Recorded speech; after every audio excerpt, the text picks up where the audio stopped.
संडेला कुठे गेलं नाही ना तर खूप चुकल्यासारखं वाटतं. तुम्हालाही वाटतं का? मला तर रोजच चुकल्यासारखं वाटतं जर मी कुठे गेली नाही तर.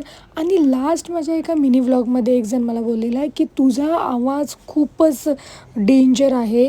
तर हो, माझा आवाज असाच आहे लहानपणापासून. तुम्हाला जर ऐकायचं असेल तर नका ऐकू आणि ऐकायचं असेल तर ऐका. चला तर मग मी आली आहे मस्त गावी माझ्या शेतामध्ये. बाबांनी मस्त मला ऊस दिला आहे तोडून.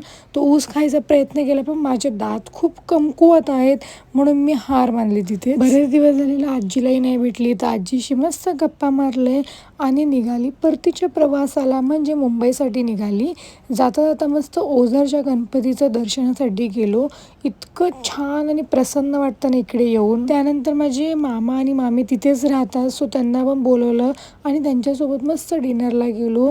आणि काय भारी थंडी पडली आहे गावी, खूपच मज्जा आली. कधी कधी ह्या डेली रुटीनमधून थोडासा ब्रेक घेऊन आपल्या गावी जायचं, थोडंसं टाईम स्पेंड करायचं आपल्या फॅमिलीसोबत, आपल्या आजी आजोबांसोबत आणि खरंच खूप फ्रेश फील होतं नवीन स्टार्ट करण्यासाठी.